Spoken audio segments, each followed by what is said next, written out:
I've never seen before. Uh, okay, this I think is our last lecture.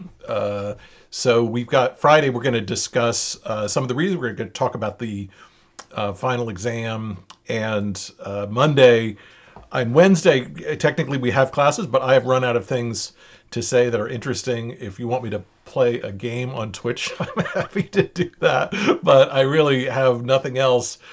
Previously, when I've taught classes like this, I've had a couple of extra days, just in case we had whatever, somebody was sick or something like that. I was sick, but nothing like that. So we are basically done today and done with lecturing. Oh, interesting, interesting. Oh, interesting. So I'd have to set up a server. Yeah, no, that would be good. That would be good. All right, I'll have to think. Shoot, think about that. Among Us. Okay. All right, I'll have to look into Among. I probably have Among Us. That's a online. It's not online. It does support multiple people. Okay, I will research Among Us by before Monday and try to figure out how to install that and run it, and we can talk about that. What is that like a? It's not a horror game, is it? Is it? It's not a terrifying horror game. I hope not. Anyways, I want to talk today about the Federal Reserve and the Roaring Twenties, and we're sort of out of. It's not a horror movie. Okay, all right. Okay, I'll look it up. I'll look it up. Oh, right. Okay, it's a whodunit thing. Okay, I have seen that. All right, I have seen it. I'll have to learn it. Okay, yes, yes, yes. Among Us. Right. It's cheap. It's like $10, and one person is the killer, and you vote out the imposter. Got it. Got it. Got it. Okay. Right, and that person who's the imposter is also killing other people in the game or something like that. Okay, I now that you mentioned it, I do remember having seen it on Twitch. It's very popular on Twitch now. Lots of memes about it. Okay. Okay, so we talked before about World War One ending, and we talked before about the creation of the Federal Reserve. And the two of those things together are really important for understanding the boom of the 1920s, the Roaring Twenties, as we call it. And this is what American exports looked like in 1913, 37 billion. This is before World War One. By 1925, American exports are 60 billion. Okay. And what's behind this? Well, part of it is that the Allies, Germany and France, France and the UK, the Allies have France in particular has lots of damage. Germany is not destroyed, but industrial capacity is greatly diminished. But there's also some other important things. One of them is the creation of the Panama Canal, which we didn't talk about, but that is a sort of U.S. funded project that connects the Atlantic and the Pacific through Panama. And that's really important for understanding the U.S. because the U.S. is exporting mostly to Europe from the 1870s up until the end of the Gilded Age in 1913. But by 1915, once the Panama Canal is finished, the U.S., the East Coast, can now export goods to China, to Japan, to Malaysia, and other places. And this is very important. Previously, California had been able to connect to those regions, but now the sort of industrial Northeast is able to export to those regions. So it's not just the U.S., but also China, Japan, also Peru and Chile, which are on the western side of South America. Now they're very accessible from New York and from Boston and places like that. The largest increases appeared in some of the most distant reaches of the globe, including Japan, British Malaya, China, the Dutch East India, Australia, South Africa, and Argentina. It was only around 1925, though, that manufactured goods exceeded food and commodities as exports. So the U.S. is still a food exporter, and still the majority of the exports are food up until 1925, and then gradually after 1925, it's more and more manufactured. It's not that there's no manufacturers coming from the United States, but it's still predominantly food that the U.S. is exporting. Part of this is, I apologize for those of you who are, but I am a financial historian in part, and part of this is the banker's acceptance. This new financial instrument that's created by the Federal Reserve. It basically allows foreign transactions or transactions to take place in dollars rather than in pounds. Remember, but before, if you wanted to sell goods from Boston to Hawaii, you ended up having to do it all in pounds because all of the credit financing, all the sort of trade financing had to take place in pounds because the Bank of England was the world's central bank. After World War I starts, the U.S. becomes the world central bank, and the U.S. aggressively goes out and puts banks up all over the world, branch banks for national banks, and then also establishing relationships between the Federal Reserve and those other banks. So this, if you look at this note for a second, it's a little hard to read, but it's in Russian. But you'll notice that it says 60 Wall Street on the top, and where are we? Down here, it says Harbin.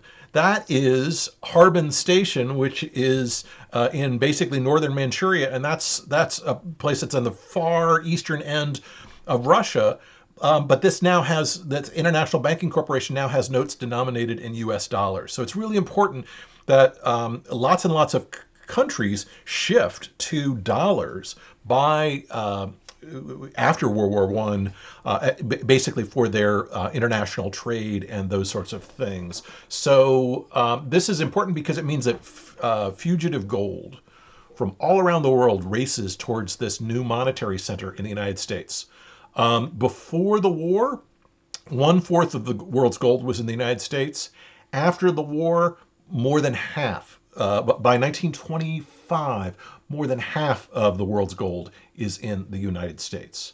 And this, so there's gold rushing to the United States, which is of course sitting in the Federal Reserve, and then is of course multiplied by those banks as they can issue more and more currency for the gold that's sitting in the in that period. So in 1914.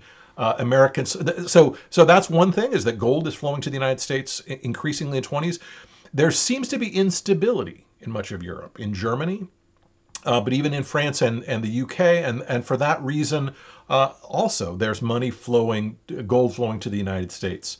The other thing that's important is the U.S. goes from being a borrower around the world to being a lender for the first time, and that's really because of World War One. Before World War One, Americans collectively owed $3.7 billion around the world. At the last day of the war, in 1919, foreigners owed the United States $12.6 billion. This is a drastic and radical change in international trade.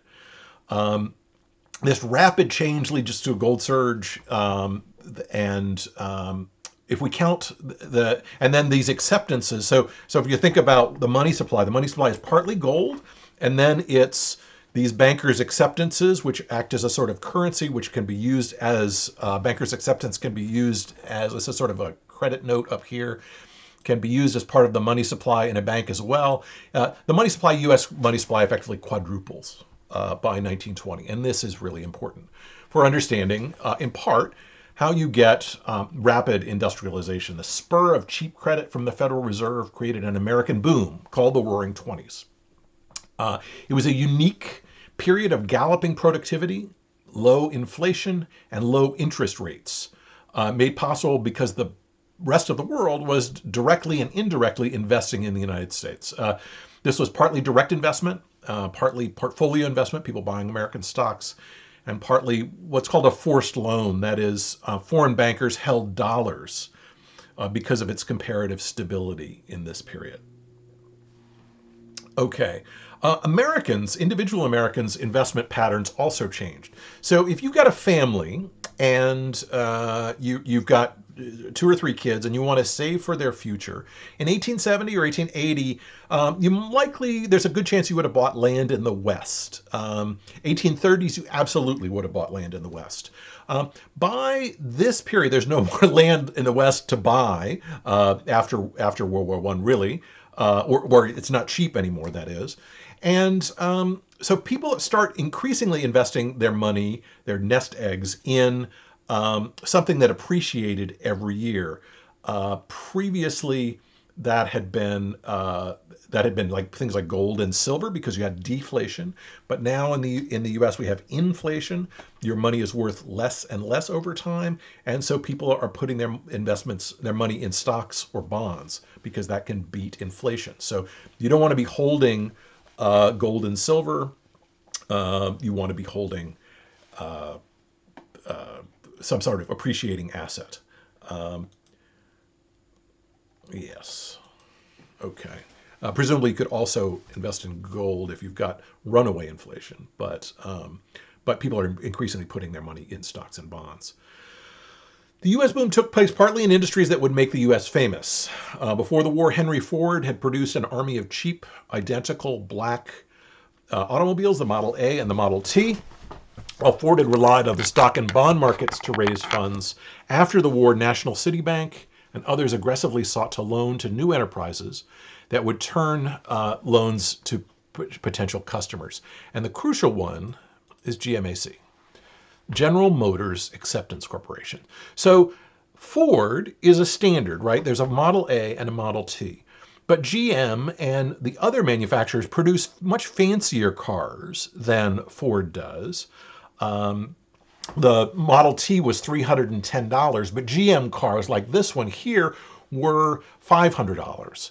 And what GM starts to do is to create financing for these cars. So you don't pay up front, you pay maybe $50 down and then payments every month to pay off the car. And this is, as you can imagine, very, very useful for banks because it allows them to sort of make an interest on lending the money for these cars.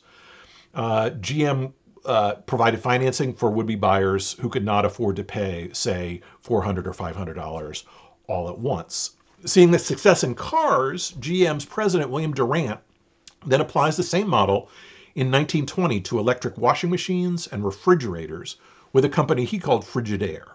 And so what we see then is a new sort of financing that takes place. And all these new commodities that are being produced in the 1920s, some of which are, I'm going to jump ahead here for a second, some of which like the refrigerator and the washing machine and things like that you would buy on credit.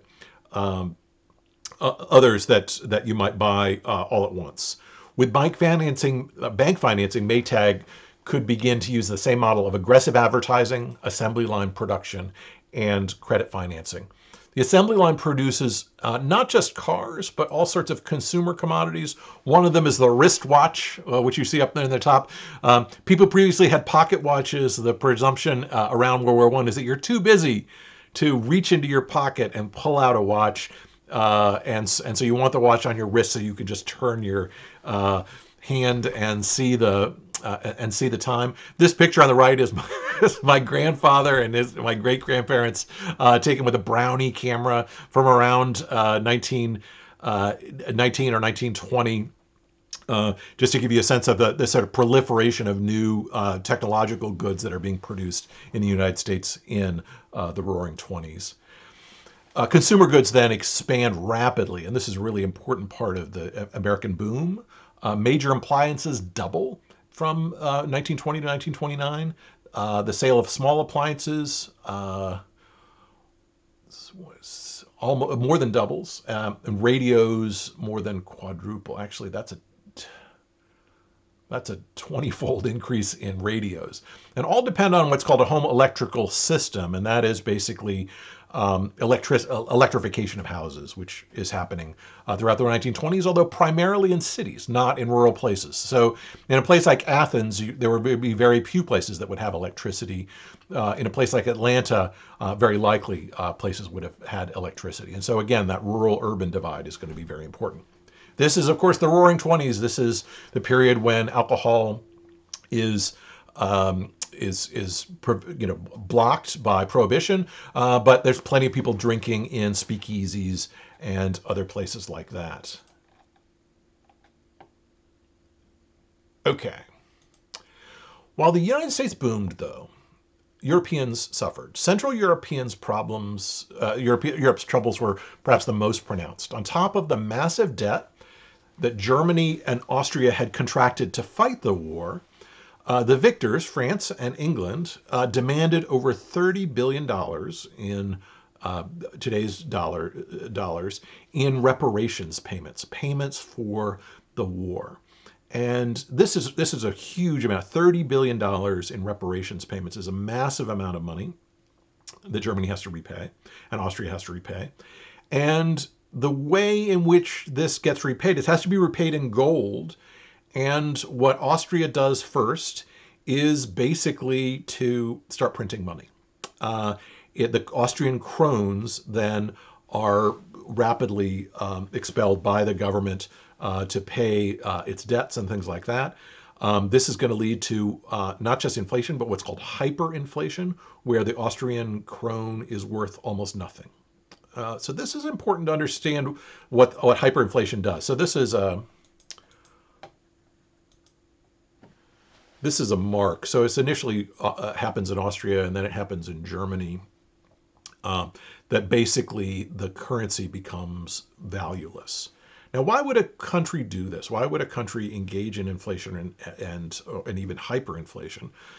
Well, the issue is that Austria owes lots of money for previous decades of building of roads and things like that. People are holding Austrian bonds. They're going to get paid back over time. If you inflate the currency, it gets easier and easier for Austria to pay off its old debts. That sounds like a good idea, but eventually people stop holding Austrian currency entirely.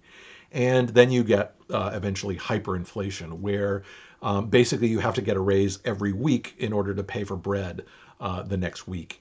And this is a 100 billion mark note, which was emerged in the 1920s. So this hyperinflation was an attempt to cope with the enormous debts that Austria and Germany have. The hyperinflation gets rid of their local debts, that is, the debts that are owed to other people that are holding Austrian bonds before the war. It doesn't get rid of the reparations, though, because the reparations are due in gold. And so the reparations are still painful for the Austrian government and for the German government. This is going to produce lots and lots of conflict, right? Who's going to be angry by hyperinflation? Well, anyone that's holding a bond. So that means that retirees, for example, that are holding German or Austrian bonds are going to bet, assuming that was going to pay for their retirement, they're going to be hurt. Orphanages that are holding this money, also large capitalists that are holding this money, they're the ones that are kind of stuck with bonds that are effectively worthless. And so this leads to a great deal of consternation, lots of conflict, lots of tension between old people and young people, older people who have these bonds, younger people who believe that these bonds shouldn't be paid. By 1923, both the Austria and Germany had resorted to barter. In August of 1823, it took 620,000 German marks to make one American dollar. By November of 1923, it took 630 billion marks to pay for $1. And so that's why people put their money in the United States, is because there's no danger of hyperinflation. Your money is worth something that's kind of stable, and lots of kind of fast cash ends up flowing to American banks, including American banks that have branches, say, in Vienna or Berlin or something like that. The rate was so favorable to visitors that the English unemployed could use their dole payments to vacation in the most expensive hotels in Germany.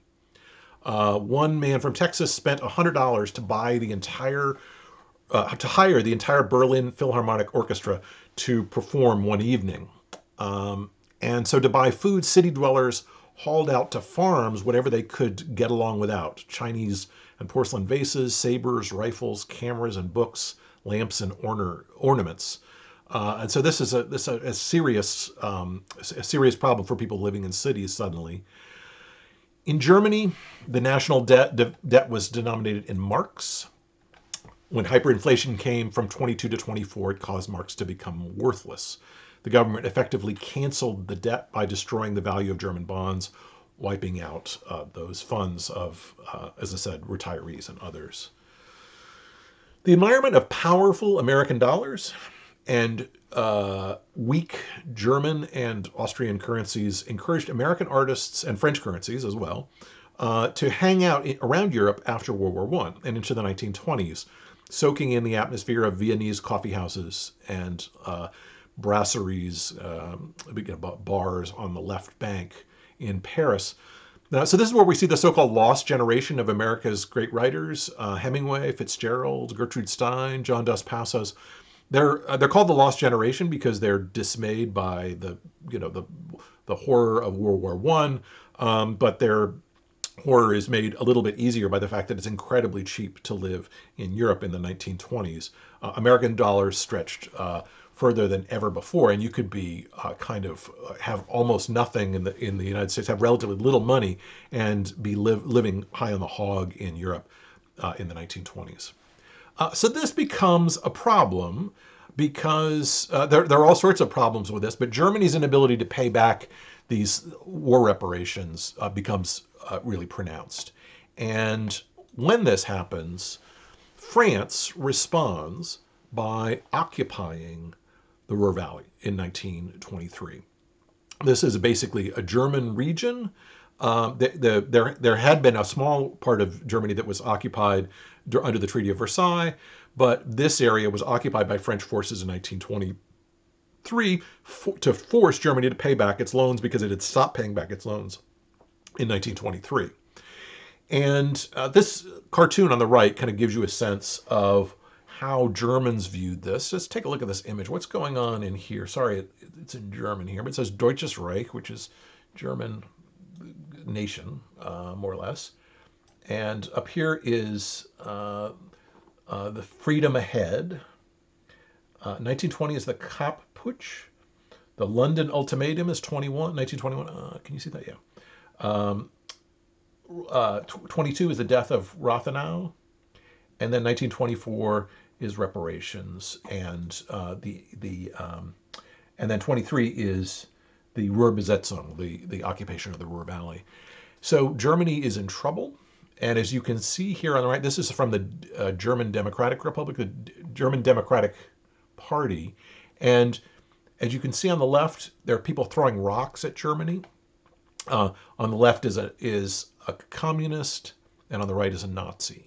And so you have opposition inside Germany from both the left and the right against the German state, who are kind of criticizing Germany. The communists are saying that the Germany should just become a communist state, should not pay back any of its loans. The Nazis saying that these loans should not be paid off, and the folks in the middle kind of stuck. The German Social Democrats are the people who kind of remain in power, but they have to make alliances at various points. But the sort of German center is being attacked from both the left and the right. So by 1923 and 24, we have initially we have President Warren G. Harding. Warren G. Harding is a notorious philanderer, and he's a little bit like U.S. Grant in that he's not corrupt himself, but everybody he's connected with seems to be involved in corruption of one sort or another, and there are all sorts of corruption scandals in the Harding administration. Harding is, the Coolidge, the Coolidge administration. Harding, Coolidge, Hoover. Harding administration, yes, Harding administration. It's ultimately, Harding is replaced by Coolidge, and Coolidge, Silent Cal, as Henry called him, is basically totally above board. He keeps the old Harding cabinet, even as corrupt as it was, but he's famously silent, and he pushes very strongly for a decline in income taxes. So the top rate for income taxes had been 60% at the beginning of the Progressive Era. By 1924, the top income tax rate goes down to 25%. No, 20% in 1926. So the maximum tax rate on personal income goes down. And both Harding and Coolidge favored the time-honored Republican policy of high tariffs. High tariffs become even higher in the 20s, and we get the highest tariff in the United States history. And this is going to be a problem in a minute when we talk about how to resolve this problem of the occupation of the Ruhr Valley, right? So France has occupied the Ruhr Valley. It's told Germany that it can't get this region back until it starts making payments. How do you get this payments restarted? And it's Charles Dawes that comes up with a solution to the problem.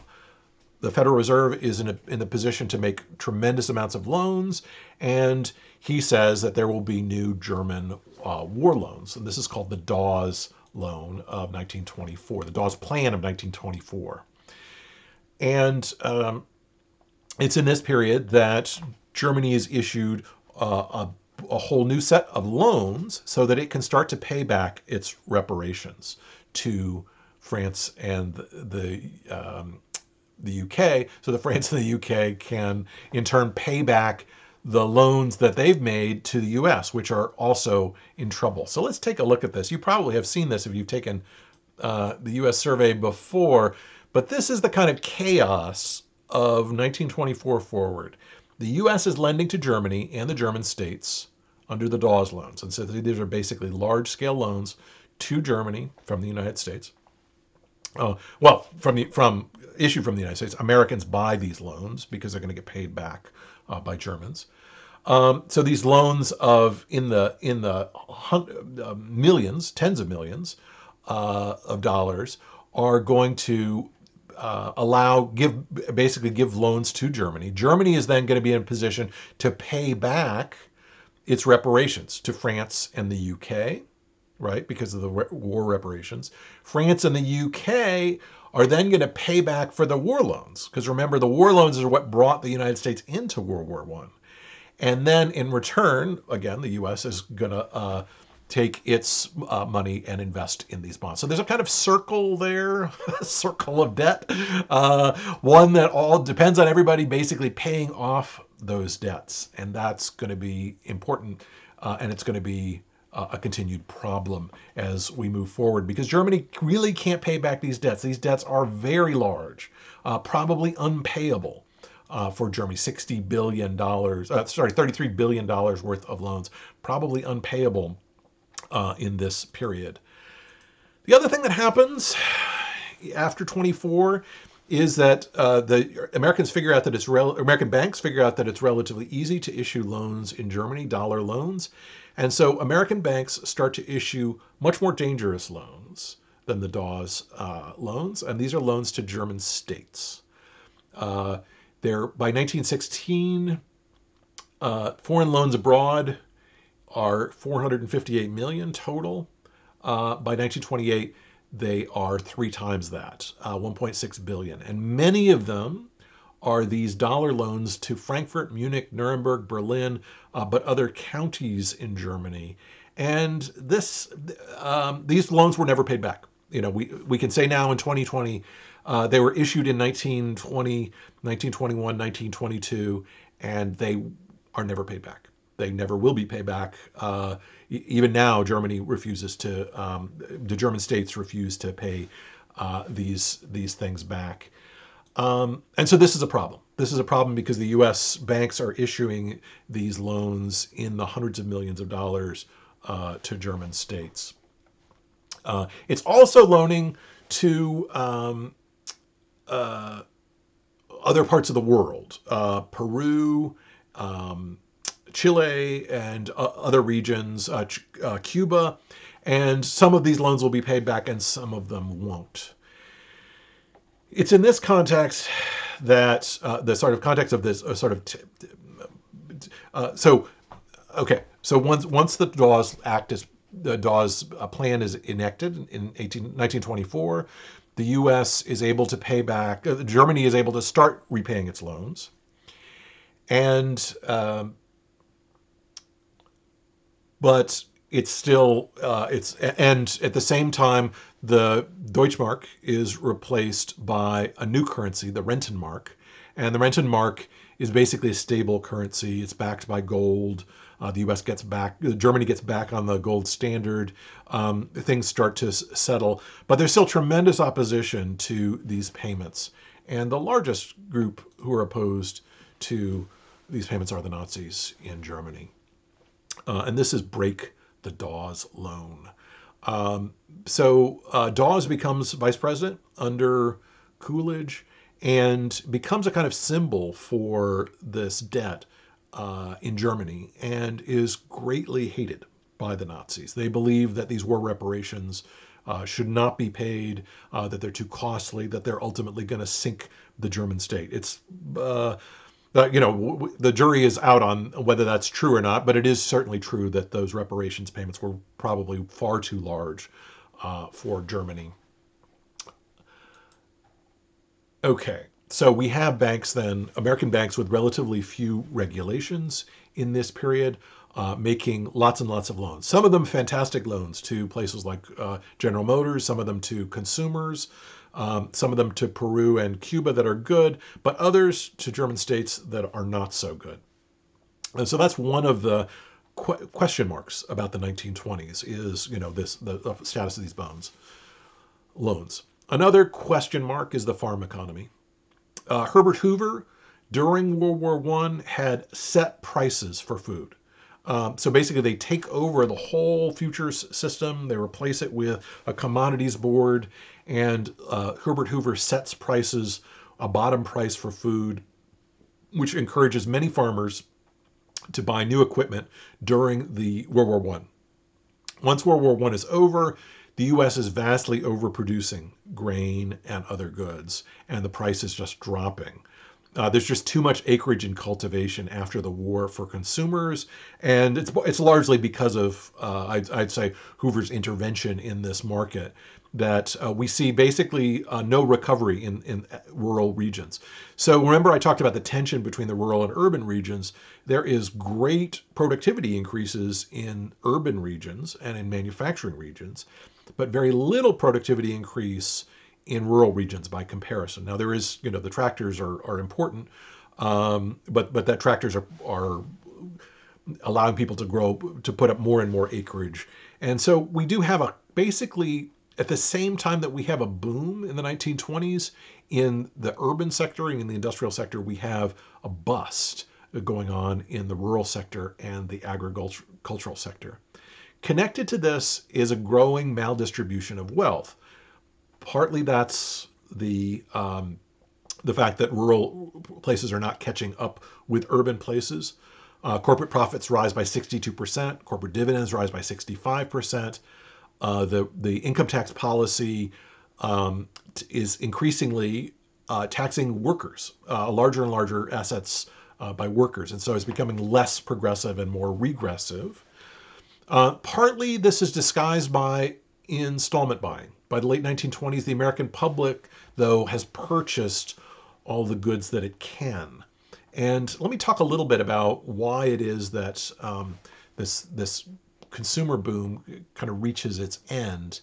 If you think about these consumer goods back here for a second, and this is a kind of peculiar kind of there's the Brownie camera, peculiar kind of economics, but one of the things that's important to sort of understand about income distribution here is a lot of these goods are going to sell well in situations in which there is some decent distribution of goods, but not if there's going to be maldistribution. So 10 families making $10,000 each per year are going to buy 10 cars, 10 wristwatches, 10 radios. One family making $100,000 is going to buy one car, one wristwatch, maybe two radios, maybe a boat, and lots of stock. And so what we do see is more and more money going into the stock market, less and less money going into consumer goods throughout the 1920s. And so that's another issue that's potentially a concern throughout the 1920s. A third is this international trade situation is becoming more and more ugly. Remember I said that the U.S. is increasing its tariff barriers. And this makes this whole cycle of trade, cycle of investment, cycle of debt payment more and more problematic over time because the US tariffs are so high. So it's very hard for anyone to sell goods in the United States. The US actually starts to impose tariffs on wheat, on corn, on not on cotton, but on lots and lots of manufactured goods. And so it's harder and harder for any country to sell goods in the United States, which is sort of a problem. The other related problem is, besides the tariff walls and this international exchange system, there's another problem with it, but I've forgotten now what it is. So this international exchange system. Oh, the other one is immigration. So the U.S. has now blocked immigration. So immigration, initially in 1921, there's emergency legislation that stops immigration, and then in 1924, immigration restriction begins in large part blocking mostly people from Southern and Eastern Europe. And the way that they do that is the US does that is complicated, but it basically says there's a set quota for each country. That quota is the number of people, the percentage of people that came over in the 1890 census or that are represented in the 1890 census. That means if you're from Britain uh, or from say Sweden or someplace like that, it's the numbers of people that can come in is relatively high. But if you're from Italy or Spain or anywhere in Eastern Europe or Russia, it's very, very hard to get in. And so the fact that there's no immigration means that the sort of previously where this U.S. trade with the rest of Europe had been kind of balanced out by people flowing from Europe to the United States, that balancing out isn't happening anymore. And so this leads to a kind of problem in the sort of circulation of payments. So all of these things sort of come together in this period. Banks increasingly are issuing somewhat problematic loans. It's called the dance of the millions in Latin America. And a lot of Midwestern banks, banks in Chicago, in Illinois, St. Louis, and Missouri, and elsewhere, are loaning to German states. There's also a speculative bubble that's happening. People buying on the margin. They're borrowing money to buy stock. They're borrowing it from banks. There's no limitation on banks doing this initially. And finally, Germany defaults on reparations. It's really indirect. It's not direct, but it's really indirect. It's basically the way in which. So if basically there's a flow of gold from the rest of the world to the United States, if people are flowing in the same direction, that you can kind of, to a certain extent, immigration helps counter the flow of these goods, but you're blocking the flow of goods and services and people in two different directions. One is with the tariff, and one is with the block on immigration. And this is going to lead to crisis. Some people say that this is the same problem with the U.S. and China now. China also is exporting in very large quantities to the United States, but it doesn't allow immigration into China. And so the sort of the way in which this which lead to a kind of bounce back effect in terms of international settlements is harder and harder. But it is an indirect effect. It's not directly in terms of payments. You can't kind of count the dollars. Okay, so in 1930 we see a banking crisis. Caldwell and Company in Nashville, Tennessee, is a holding company, and it owns most of the South largest chain of banks, and has controlling interest in insurance companies, manufacturing plants, and publishing and investment trusts. They have a tiny cushion of liquid assets, Caldwell and Company, lots of demand from folks with notes payable, and they are insolvent. So there's a stock market crash in 1929, which leads people to lose money, but it doesn't affect the banks that much. It's really only a little bit later, by 1930 and 1931, that the banks fail. And it's Caldwell and Company that is one of the first to fail in October of 1930. A large majority of interlocking banks fail between St. Louis and Richmond in 1930. And then again in March of 1931, Hitler says that if he ever becomes chancellor, the Dawes loan will not be paid back, and none of the other state loans will be paid back. And this leads up to a seizing up of the bond market in the Midwest, so that basically no one will buy these bonds that are in, say, Frankfurt, or the American dollar denominated bonds that are in Frankfurt or in Mannheim or in Berlin, or things like that. And that's a real problem for banks, because those bonds are issued to customers, but they're also used as sort of collateral for its loans. But if the banks can't sell them, because no one is buying them, because they believe that Germany will not pay back those loans, then they face a cash crunch.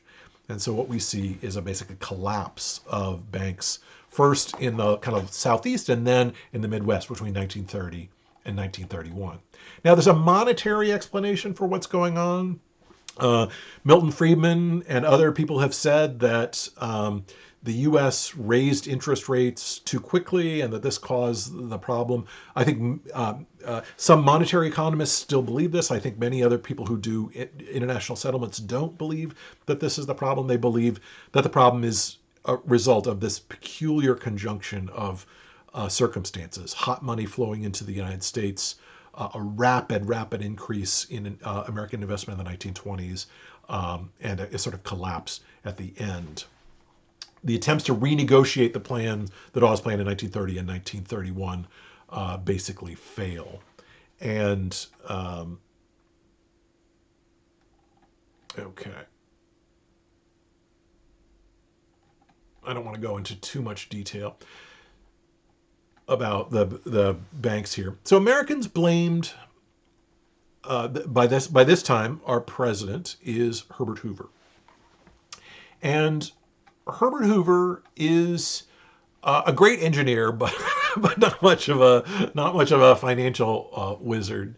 He said the fundamental business of this country, he stated with certainty, is the production and distribution of commodities on a sound and prosperous basis. He basically does not believe in providing any support to banks. He attacks people who blames declines in the commodity markets, because commodity prices drop precipitously after 1930-31 on short sellers. He basically is not interested in reconstructing banks until really after he is voted out of office in FDR, and creates, to his credit, Hoover and Dawes together helped to create the Reconstruction Finance Corporation, which is crucial for ending the Depression. It's interesting. It's we don't usually give Republicans credit for bringing the U.S. out of the New Deal, but there is something to be said for Hoover's creation of the Reconstruction Finance Corporation, which dealt with many of the fundamental problems with those banks. One of the problems with understanding the Depression of 1920, the 30s, and that 10-year depression that follows from 1930 to 1940, is that those records are still sealed. So we still don't know precisely what happened in those banks. We're really having to guess with a sort of external means. By then, though, by 1930, hundreds of thousands of laid-off workers were riding the rails in search of work. Squatters established shanty towns, which they called Hoovervilles. A newspaper was called a Hoover blanket. The emptied pockets of a man's trousers were called Hoover flags. And armadillos or rabbits caught for food were called Hoover hogs. This, then, is the Great Depression that starts in effectively 1930 and lasts until 1940. And that's a terrible way to end a discussion of the creation of modern America, but that's where we are. So longer term, then, this period of the 1920s is a tremendous boom. It's one that sees a tremendous amount of prosperity, but there are all sorts of international structural problems going all the way back to the Dawes loan that I think help us understand some of the difficulties. There are very high tariffs in the United States, which prevent other countries from selling to the United States, which makes the dollar relatively more valuable and other currencies relatively less valuable. We have lots and lots of a kind of runaway lending boom, which fails ultimately in 1929 and 1930. It's the harbinger of that failure of that boom is Hitler's statement that if he comes to power, that none of the bonds will be paid. He says that heads will roll. To a certain extent, it's the peculiar result of World War One, the massive reparations to Germany that Germany and Austria have to pay, that helps set up not just the Depression but also World War Two. The people that are going to come to power in Germany and Austria are those who are.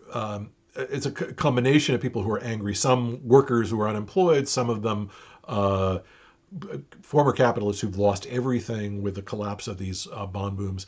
Others, people who have faced tremendous unemployment in Germany and Austria, and will increasingly blame it on international finance, increasingly blame the problems on Jews.